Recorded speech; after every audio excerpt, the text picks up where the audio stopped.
his indignation to destroy the whole land. Yeah? So they've come from a far country, yeah? Because they're going to come from the four corners of the world to come to this place, Jehoshaphat, yeah? Howl ye. So he's saying howl, like scream, yeah? For the day of the Most High is at hand. It shall come as a destruction from the Almighty. Yeah? So he says, the day of the Most High of the Lord, of Yahushua and the angels is at hand. And it shall come as a destruction from the Almighty. So, like I said before, he's not coming with roses and kisses to give out roses. He's coming for judgment. Yeah? It says, verse 7, therefore shall all hands be faint and every man's heart shall melt. Because they're going to tremble when they see Yahushua and the angels and the chariots and the elect, 144,000, coming to wage war and to bring judgment against Esau, Babylon, and all the nations that are joined with him. Yeah?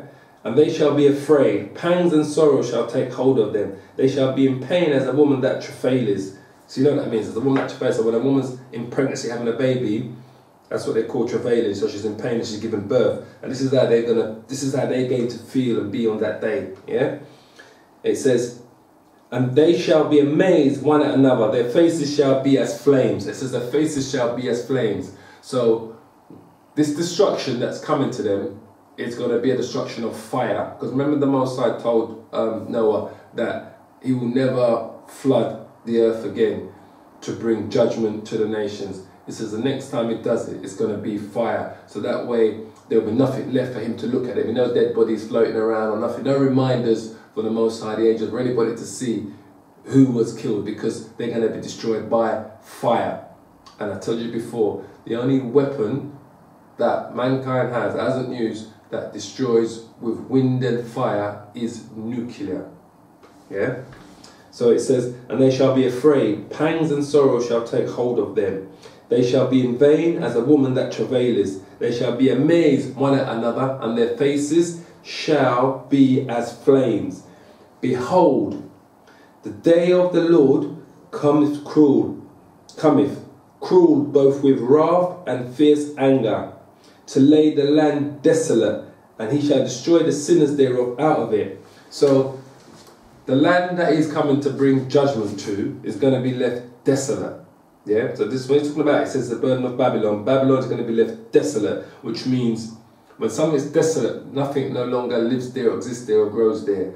So we know when we read in Isaiah chapter 13, and we go to verse 1, it says the burden of Babylon, which Isaiah the son of Amos did see. It wasn't the Babylon. Sorry guys.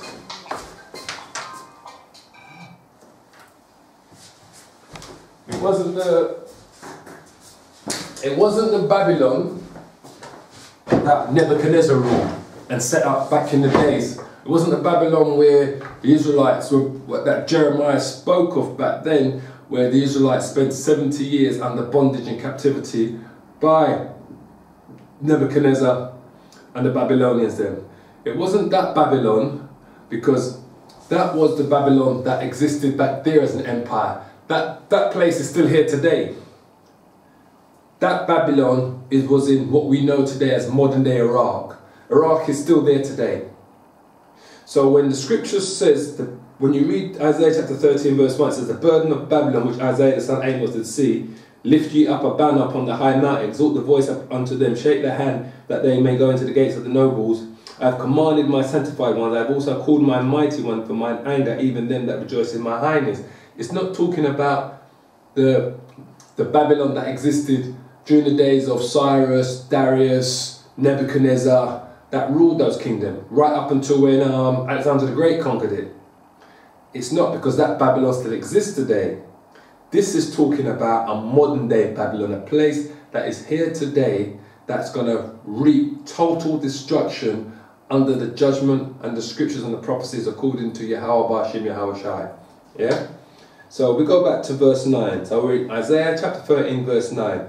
It says, behold, the day of the Lord cometh, cruel, both with wrath and fierce anger, to lay the land desolate, and he shall destroy the sinners thereof out of it.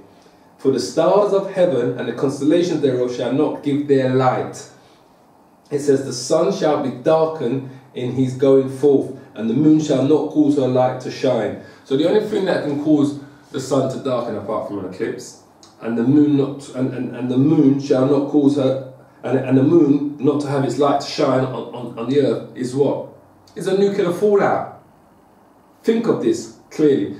You know, we have all types of different types of modern day weapons, from your tanks to your, you know, your missiles that they have on sitting on the back of trucks and these and on the boats and ships and so forth. You know, we have all sorts of weapons today that can cause destruction, that can maim, that can blow up, that can destroy. But there's only one weapon that we have that if the leaders and the governments, which they are going to use it, those who have these weapons, right, were to use it, it would cause the sun to darken and the moon not to shine. And that's a nuclear weapon. Because I say this again, when you drop a nuclear bomb, what does it do? It creates a mushroom cloud, and from that mushroom cloud it's like a scroll, like I said before in the scriptures. So it scrolls it comes open, and it takes up all of the atmosphere, and that would cause the sun to not shine and the moon not to light, because the mushroom cloud would block out the sun in the daytime, and in the nighttime it would block out the light of the moon. So when the scripture says, behold, the day of the Lord cometh, cruel, both with wrath and fierce anger, to lay the land desolate, and he shall destroy the sinners thereof out of it. For the stars of heaven and the constellations thereof shall not give their light. Which means we're not going to be able to. So if it was a clear day and this war kicks off, and say the Americans want to fire nuclear weapons against Israel or so forth, or whatever country, or Iran, because we know it's going to be Iran and Russia are going to be coming against America and the rest of their allies, yeah? So if they were to drop the bomb on, say, Iran or Russia or China, and it's a clear day, and once the nuclear bomb hits, it creates a mushroom cloud. And that mushroom cloud comes out like a scroll. It comes up, and it comes out like a scroll. It would block the daylight, it would block the sunlight, and in the night time it would block the moon, the shine from the moon. So when Isaiah is talking about this in a prophecy written in the scriptures over 2,700 years ago, he has received this prophecy. He is talking about something that's to come. And he's not talking about Babylon that existed 500, 600 BC. 400 BC. He's not talking about that Babylon. He's talking about a modern day Babylon, which has to be identified. Yeah? So it says, verse 11, verse 10 again. For the stars of heaven and the constellations thereof shall not give their light. The sun shall be darkened in its going forth, and the moon shall not cause her light to shine. And I will punish the world for their evil, and the wicked for their iniquity. And I will cause the arrogancy of the proud to cease. And who do I keep telling you? Who has this arrogancy of the proud? Who? Esau, the Edomites, the so-called white man. They have this arrogancy of this proudness, right? Where anything they do is not wrong. So they have this philosophy as, this for me is Esau's philosophy. Do as I say, not as I do. That's their philosophy.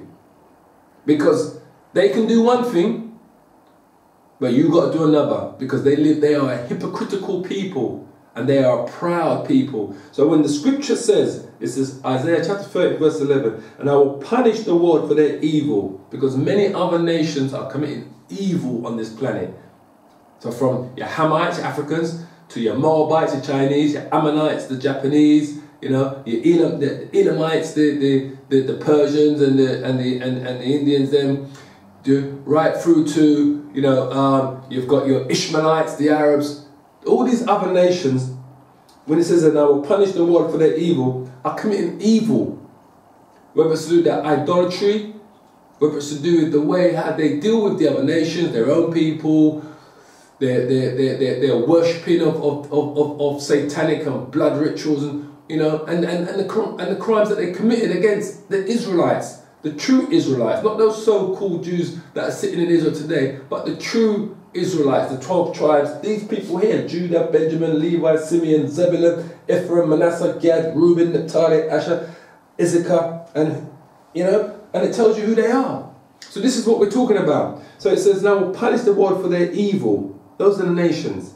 and the wicked for their iniquity. That's Esau, because ultimately Esau is the wicked, the Edomites. And I will cause the arrogancy of the proud to cease, and will lay low the haughtiness of the terrible. This is talking about Esau, the Edomites, and the Edomites are the ones that control Babylon. So then I go to verse 12. I will make a man more precious than fine gold, even a man than the golden wedge of Ophir. So when it says I will make a man more precious than fine gold, it's talking about the Israelites, those that are going to receive salvation. Because like these nations and these white people, so-called white people, believe that somehow they can mount up their riches, their gold and their silver, somehow that's going to buy them salvation. Or they're going to store it in a room, and when judgment day comes, they're going to try and go out there and, like the scripture says, and try and please the poor, try and please the children of Israel. It's never going to happen. So when it says I will make a man more precious than fine gold, it's talking about the Israelites. Because that salvation that they're going to get during that day of judgment is more precious than anything.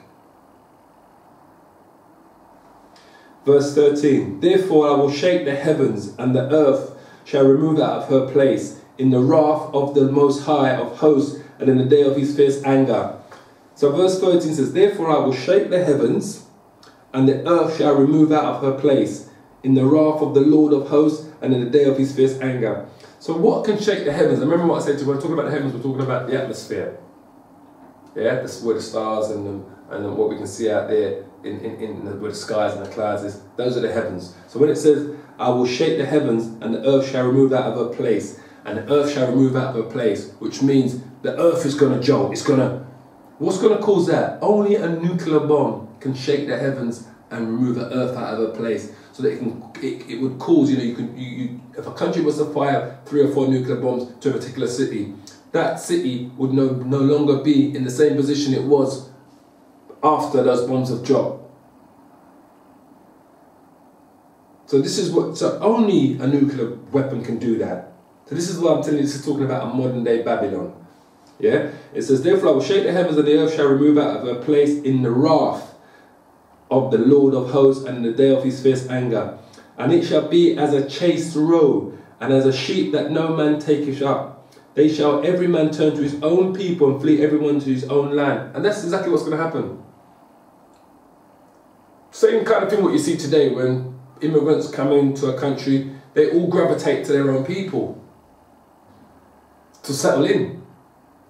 So it says, on this day of judgment, it says, for all of those that are living amongst all these other nations, within a society, it says right here, it says, and it shall be as a chased roe, and as a sheep that no man taketh up, and they shall every man turn to his own people, and flee everyone to his own land. Everyone that is found shall be thrust through, and everyone that is joined unto them shall fall by the sword. Yeah? So, this is what I said before, and it says, all the hand holding hand, the wicked shall not go unpunished. So it says, everyone that is found shall be thrust through. So all those that are found, all of the Edomites that are going to be found during judgment day, that are going to receive judgment, shall be thrust through. And everyone that is joined unto them, so all the other nations that are part of Esau's wickedness that is conspired throughout the world for the past 300-400 years, yeah, it says everyone that is joined unto him shall fall by the sword also. Because I tell you before, most of these nations, they worship Esau. The Africans, they worship Esau. The Indians, they worship them. The Arabs, they worship Esau. All of them there. Who's not bleaching their skin to be white like them? Who's not straightening their hair to look like them?